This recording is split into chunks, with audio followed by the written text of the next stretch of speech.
As you more than likely know by now, we are in a lockout, so no major baseball news to talk about that's happened in the last week. Well, there is that pathetic letter that Rob Manfred wrote, but that's for another discussion. I do have something else that I want to talk about, something that happened in 2020, but not in 2021, that made me say, don't fix what wasn't broken. This is an opinion I felt strongly about for years. I had some people tell me that they don't agree with me on a video I made back in September. I've wanted to make this video ever since then. Now I'm finally on it. I'm here to tell you why exactly I think it's egregious to require pitchers to hit and why the DH should absolutely be a thing for both leagues, which it does look like it will be the case whenever the lockout ends. As you're about to find out, I fully support that. Well, actually, you probably already did find that out, whatever. Anyways, so what's going on, guys? It's Nick. Appreciate you being here. So before we continue, if you could please consider dropping a like, that'd be much appreciated. It's how we get this out to more people. If you can please consider subscribing and hitting the notification bell so you don't miss any of my future videos, that'd also be much appreciated. Links to my social media are in the description. I'll follow you back. Let's get going now. First off, we have the risk of injury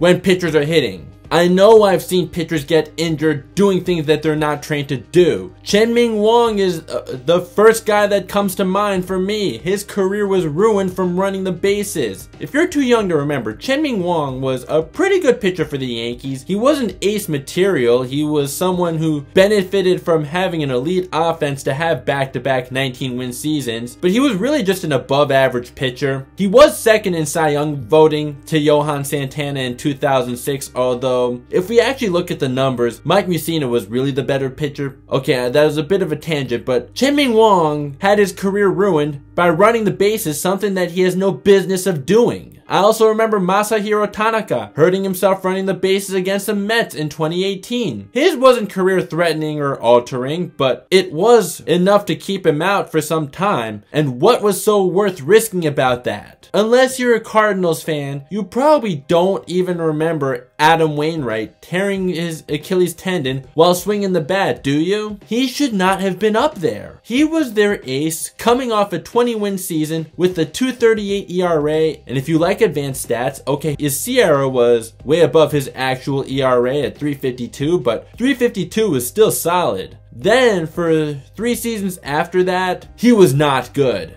More recently, he has had a resurgence. What if he never had that Achilles tendon tear though? Luckily, he's not a basketball player because that very easily could have been a death sentence to his career if it was. Unless you're Kevin Durant or Dominique Wilkins, both tore the Achilles tendon on their foot that they don't push off of, so that may have helped them look like they never missed any time before when they came back. Adam Wainwright tore his left Achilles tendon, which is not the foot he pushes off of on the mound because he's a right-handed pitcher. But just looking at his numbers, clearly it had an effect on him because he was doing something he had no business of doing, had a severe injury, and wasn't very good anymore the next 3 years. Not to mention, just like any other pitcher, he's not good at hitting and never was. We'll get more in detail about that eventually. Mike Moran, a subscriber of mine who's a Mets fan, at least we're on the same page for basketball and football though, with our teams. He told me he used to be in favor of pitchers hitting for more strategy involved. That's something I'll also talk about later on. But after Jacob deGrom got injured swinging the bat last season, he changed his mind. Funny how things work, right? That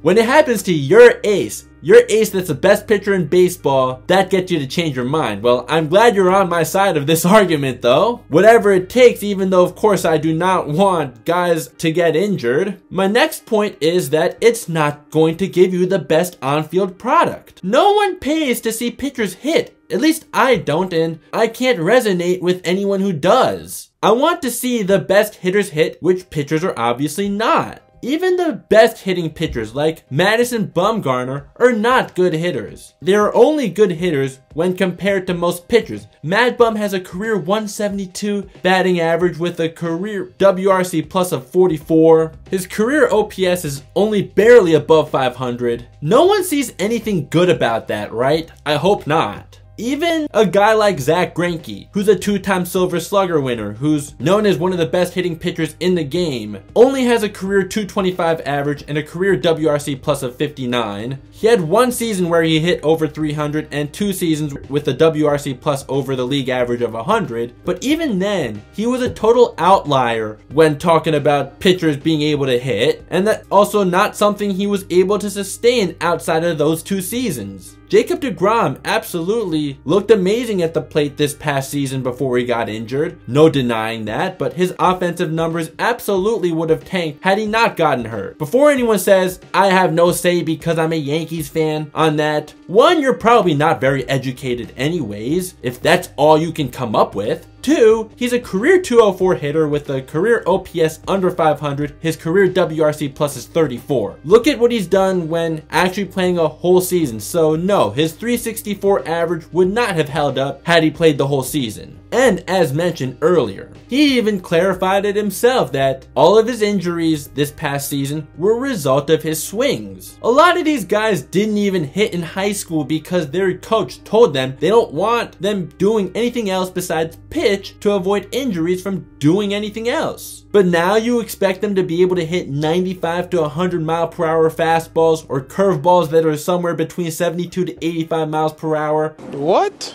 I don't want to come off as harsh, something I have done before, but I really don't want to right now because I want to respect other people's opinions too. But if you're really expecting these guys to hit major league pitching when a lot of them didn't even hit in high school, I can't help but to say, get real. Not only are pitchers historically bad at hitting, I got this from 538.com. This graph shows how pitchers have gotten worse at hitting over the years. I'm sure anti-sabermetric people are here, I know. I think both traditional stats and sabermetrics are important to use. Yes, batting average does matter, but it just can't be the only thing you ever look at. But you know what? I can show you pitchers' batting averages league-wide right now. 2021, they hit just 108. And if you do believe batting average doesn't matter, well, whether you do or not, 108 is garbage, period. But also, they had a negative 22 WRC plus. DHs, on the other hand, in 2021, they hit 248. Okay, that's not amazing at all, but still way better than a whopping 108. And they were still above the league average in WRC plus at 110. The year where the universal DH was a thing, DH numbers were not as good. With a 236 batting average league-wide and 101 WRC plus, that's still way better than pitchers were. For those who hate low average power hitters but want pitchers to hit, batting average has gone down over the years, and it's not just DHs that are causing that. Marcus Semien and Salvador Perez didn't hit for high average while being 2 of the league leaders in home runs. They're not DHs. Mitch Haniger isn't a DH. His average wasn't so great, and look at his home run total. Back in the day, yeah, there were plenty of power hitters that also hit for average, like Barry Bonds, or A-Rod, or Albert Pujols. Want to cut down on the strikeouts? Don't let pitchers hit. It's not brain surgery. Yeah, some guys will strike out a lot anyways, but I promise you, even Joey Gallo won't strike out at the rate that a pitcher typically does. Even if he does strike out that much, at least Joey Gallo offers power and a high walk rate, something obviously pitchers offer neither of. I also took a look at some team hitting stats among pitchers this past season. Yeah, highest average out of them was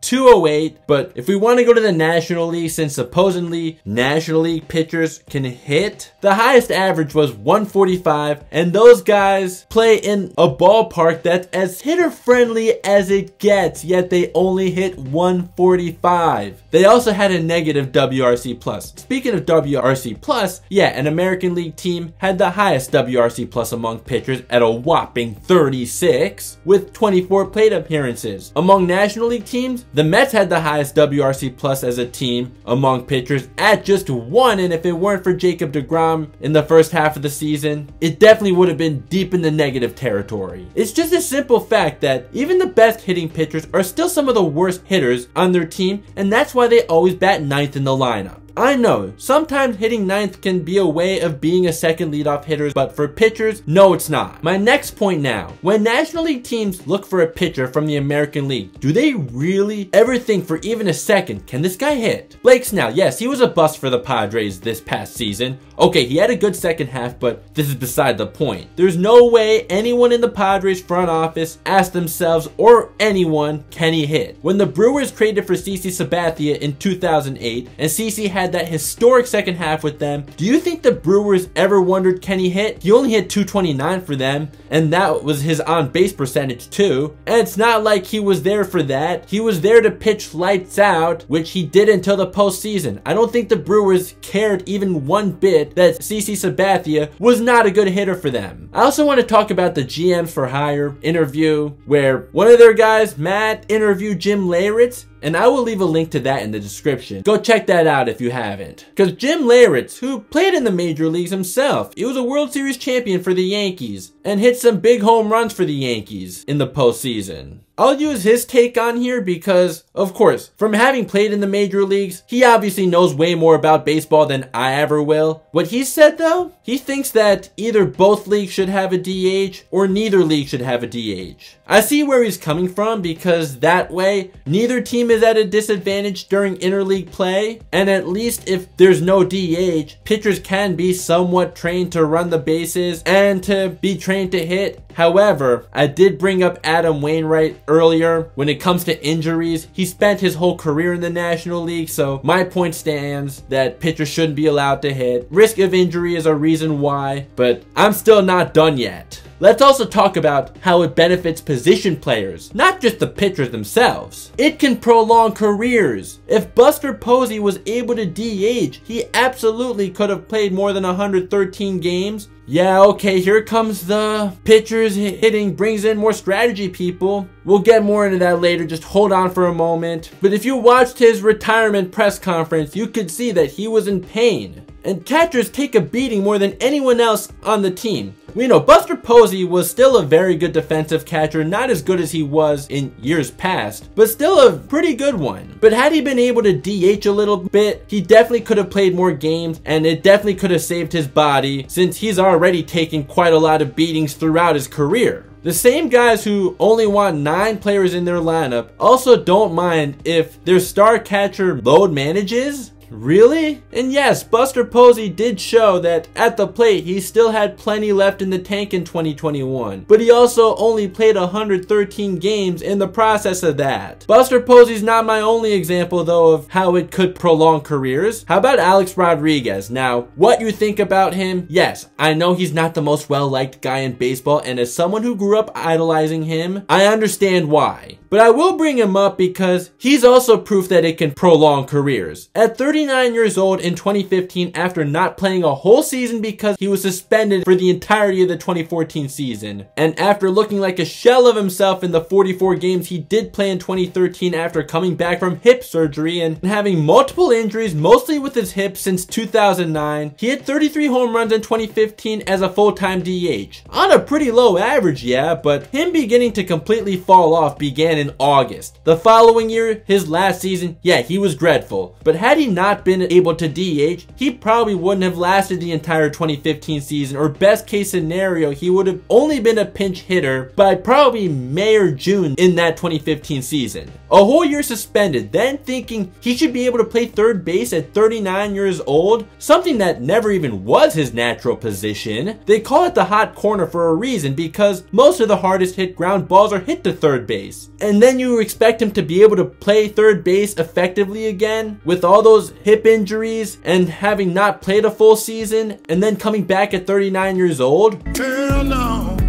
No. You can say it's his fault, yeah, but that doesn't mean Joe Girardi should have neglected him and treat him like he's not part of the team. That would make him a terrible manager, probably even worse than Aaron Boone. I know, once again, strategy people are coming in. When I mention this part, Albert Pujols this past season actually had 294 with a 939 OPS against lefties. Well, for strategy people, you can still use him as a pinch hitter against lefties even with a DH. You can have him DH from the get-go when facing a lefty. you can still have someone pinch run for him when he's on first and a righty comes into the game. Yeah, I know, that was like brain surgery, right? That would also be a reason for the Dodgers to bring him back, and he can actually be useful for them. Also about strategies, it's not like shifts don't exist or scouting reports. Of course, there's still plenty of strategy involved in baseball, or if Major League Baseball can negate the 3-batter minimum rule, you can do a lot more mixing and matching. I would like for the 3-batter minimum rule to be negated, but that's for another discussion. With that rule or not though, of course strategy is involved when managing the bullpen, something my team's front office makes that puppet Aaron Boone so terrible at, along with many other things. I also do believe if a pitcher is dealing but isn't getting the run support, you let him finish until he gets tired. You can platoon guys even with the DH. Pete Alonso DHing would be really beneficial for the Mets. They definitely benefited from the universal DH in 2020. It wasn't their offense that kept them out of the expanded playoffs. It was pitching outside of Jacob deGrom that kept them out. I don't know what it is with Bryce Harper's defense, as his last year with the Nationals, his defense was abysmal, but his first year with the Phillies, it was good enough to be a Gold Glove finalist, but last year, not very good. This past season, pretty bad. It would certainly benefit him to DH from time to time. If his defense stays bad, keep him at DH as he's entering his 30s. You can prolong his career that way. Or if his defense gets good again, yeah, you want him in the outfield the majority of the time, but you should be able to DH him from time to time too. Baseball is a sport that really values longevity, right? Terrell Davis is in the Football Hall of Fame despite only being great for 3 seasons. Tracy McGrady is in the Basketball Hall of Fame when his last All-Star appearance was at 27 years old and his last good season was at 28. This doesn't happen in baseball, unless if Mike Trout retired today, according to his Baseball Reference Hall of Fame stats, but Mike Trout is a total outlier. Dale Murphy played until he was 37, but his last season as an All-Star was at 31 years old. He's a 2-time MVP. He's not in the Hall of Fame. Grant Hill is in the Basketball Hall of Fame when his prime was very short-lived, even though he did play until he was 40 years old. So you want guys to play longer? The universal DH needs to be a thing. It'll benefit both position players and pitchers when it comes to longevity. Nelson Cruz is proof of that. Sure, he didn't hit well at all for the Rays in 2021, but the fact that he did still hit 32 home runs for the whole season as a 40-year-old. Yeah, being a DH definitely helped him with that. Sure, Miguel Cabrera may not be anything close to the player he used to be, but he's still playing at 38, and being able to DH a lot has definitely helped him be on the verge of becoming the 6th player to join the 500 home run 3,000 hit club. If the universal DH were the thing in the 2000s, perhaps the Giants would have brought back Barry Bonds after 2007 for him to DH, and he could have gotten his 3,000th hit. I've also heard the argument that the DH is a glorified pinch hitter. David Ortiz was someone I couldn't stand growing up, but I sure would have loved to have as a Yankee, especially with that short porch in right field while he's hitting from the left side. You want to call David Ortiz, Big Papi, a glorified pinch hitter just because he didn't play in the field? David Ortiz wasn't just the best DH of all time because he hit over 500 home runs, but he was clutch. Edgar Martinez, he was definitely more than just a glorified pinch hitter. Nelson Cruz is more than just that. Just because they don't play in the field, it's not like they don't have an approach coming to the plate. It's not like they just come to the plate to swing away and expect results. No, because there's such thing as scouting reports, so of course these guys have strategies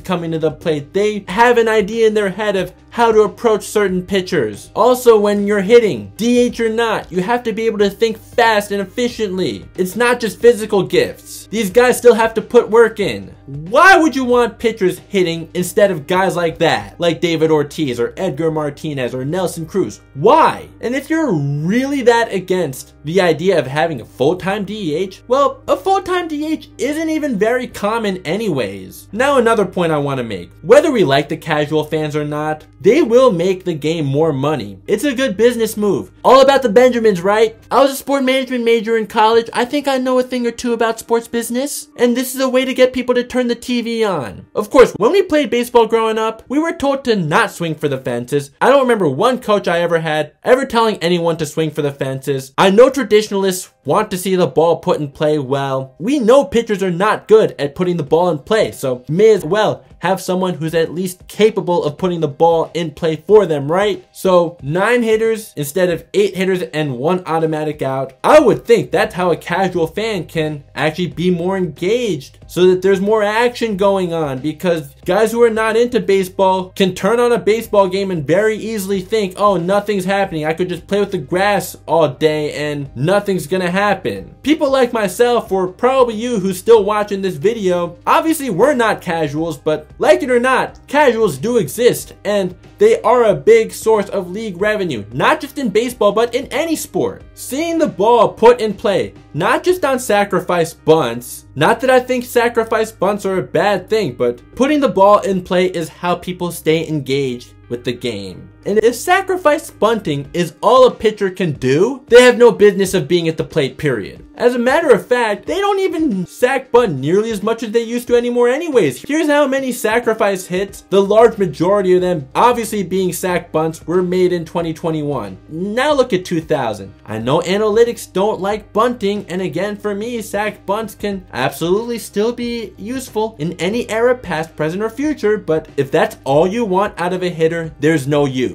Now, Yankee fans who hate Gary Sanchez so much because he doesn't run hard on ground balls, and by the way, I'm not a huge fan of Gary Sanchez myself. I agree, I don't like that about him either, how he doesn't run hard on ground balls. But if you're one of those people and want to get rid of the DH, remember when Andy Pettitte had that RBI in the 2009 World Series? That was just 1 in a million when a pitcher is actually successful at the plate. Why I bring this up? If you remember, when Johnny Damon was at the plate, after Derek Jeter, I think he singled. I remember it very clearly. When Johnny Damon hit that double to center field, Derek Jeter was running just a few feet behind him because Andy Pettitte was obviously not running hard, because he had to save himself for being on the mound what his team actually needed him to do. So if you guys want players to run hard on the bases, you definitely don't want your pitcher running the bases. We've already seen guys get injured from that, and the fact that Andy Pettitte was being cautious of an injury was why he wasn't running hard when he was on the base paths. So now, while you're very unlikely to change my mind, I won't call you stupid or anything if you're in favor of pitchers hitting. I know this is not something everyone agrees with me on, and that's okay. Yes, I feel very strongly about it, and if you disagree with me, I'll allow you to make your case in the comments. You can feel free to bring up something that I did not mention. I'll just tell you this though, it's gonna take a lot to convince me to change my mind. But I'll at least allow you to have a debate with me. If you just want to call me names because you don't agree, well, more power to me, because you're helping me out in the algorithm by commenting. Just something we can keep in mind. If you're getting mad at people because they don't agree with you, you'll just be an angry person. Now yes, some opinions are just stupid, sure. But we should just accept that everyone has different opinions. It's impossible to see eye to eye on everything. If you were an anti-DH guy and I just convinced you to change your mind, well, it was my pleasure to do so. If you're still here and I still didn't convince you, that's okay too. I wish you all the best.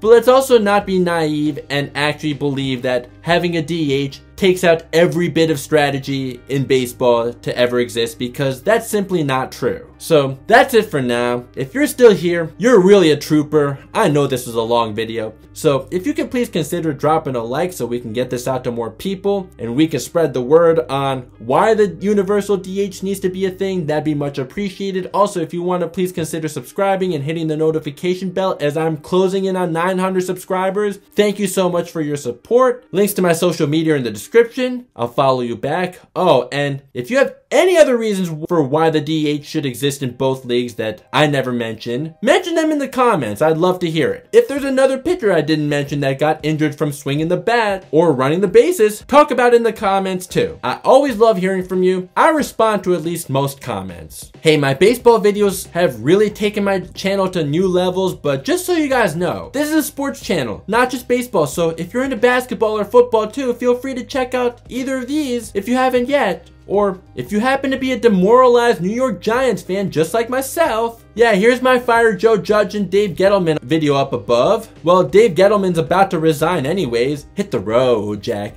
Don't you come back no more, no more, no more, no more. Hit the road, Jack.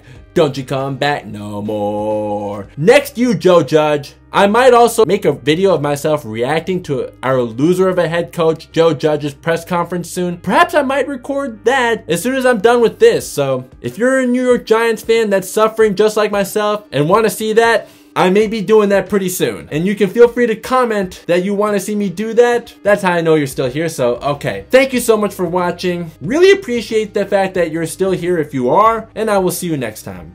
Peace.